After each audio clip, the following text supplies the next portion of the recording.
भारत को उसके नए मुख्य चुनाव आयुक्त मिल गए हैं। ज्ञानेश कुमार भारत के नए मुख्य चुनाव आयुक्त होंगे।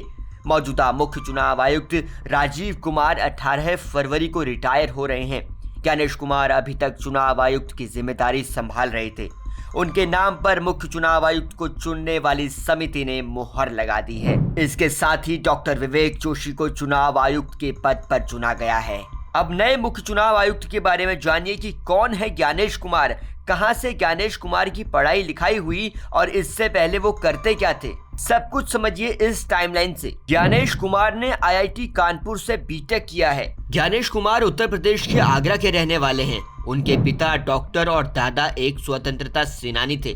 27 जनवरी 1964 को जन्मे कुमार ने आईआईटी कानपुर से सिविल इंजीनियरिंग में बीटेक किया है। नवनियुक्त मुख्य चुनाव आयुक्त ज्ञानेश कुमार ने institute of chartered financial analyst of India से चार्टर्ड फाइनेंशियल एनालिसिस से सर्टिफिकेट हासिल किया है। Harvard institute for international development से भी इकोनॉमिक्स में पोस्ट ग्रेजुएशन किया है। ज्ञानेश 1988 बैच के केरल कैडर के आईएएस ऑफिसर रहे हैं। ज्ञानेश पिछले साल 31 जनवरी को सहकारिता सचिव के पद से रिटायर हुए हैं। इससे पहले वो केंद्र में संसदीय मामलों के सचिव भी रहे हैं और उससे बड़ी बात यह है कि वो साल 2019 में आर्टिकल 370 के निरस्त होने के दौरान गृह मंत्रालय में एडिशनल सेक्रेटरी के रूप में भी काम कर चुके हैं। कहा जाता है कि ज्ञानेश कुमार ने जम्मू कश्मीर पुनर्गठन अधिनियम 2019 को तैयार करने में अहम भूमिका निभाई थी और मई 2021 में ज्ञानेश को संसदीय कार्य मंत्रालय का सचिव नियुक्त कर दिया गया था।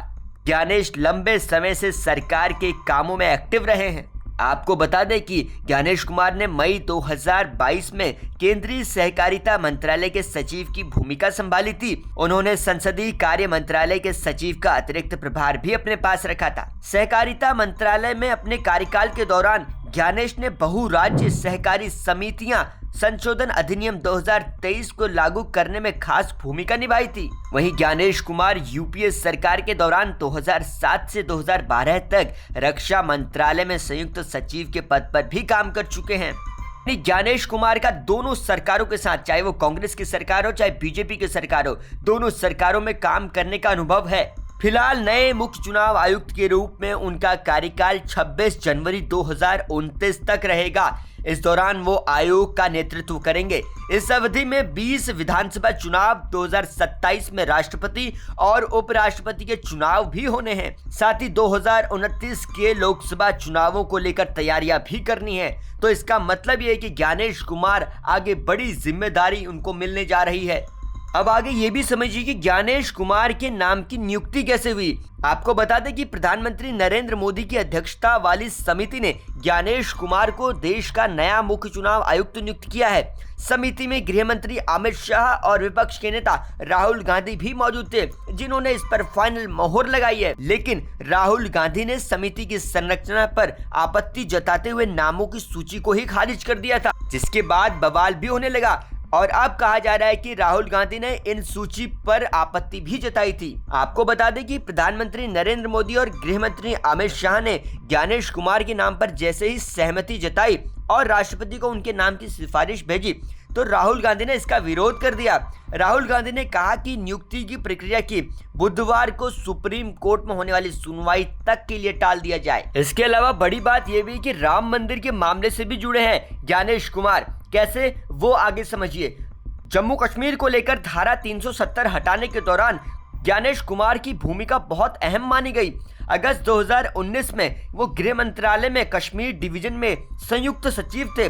इस दौरान उन्होंने गृह मंत्री अमित शाह के साथ मिलकर काम किया। इस संवेदनशील मामले को सुलझाने में उनका योगदान महत्वपूर्ण माना जाता है। यह उनकी प्रशासनिक क्षमता का प्रमाण भी है। साल 2020 में ज्ञानेश कुमार को गृह मंत्रालय में अतिरिक्त सचिव भी बनाया गया। उन्हें अयोध्या मामले से जुड़े सभी मामलों की जिम्मेदारी सौंपी गई। इसमें श्री राम जन्मभूमि तीर्थ क्षेत्र ट्रस्ट का गठन भी शामिल है।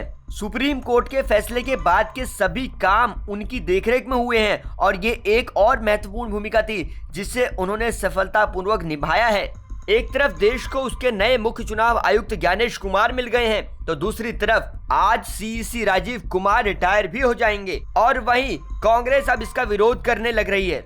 कांग्रेस का कहना है कि सुप्रीम कोर्ट में सुनवाई होने तक इस नियुक्ति को टाला जाए। नए मुख्य चुनाव आयुक्त की नियुक्ति पर कांग्रेस की इस आपत्ति पर आपका क्या कहना है, इस कमेंट सेक्शन में लिखकर बताइएगा। देश और दुनिया की खबरों के लिए आसान भाषा में देखते रहिए जनसत्ता।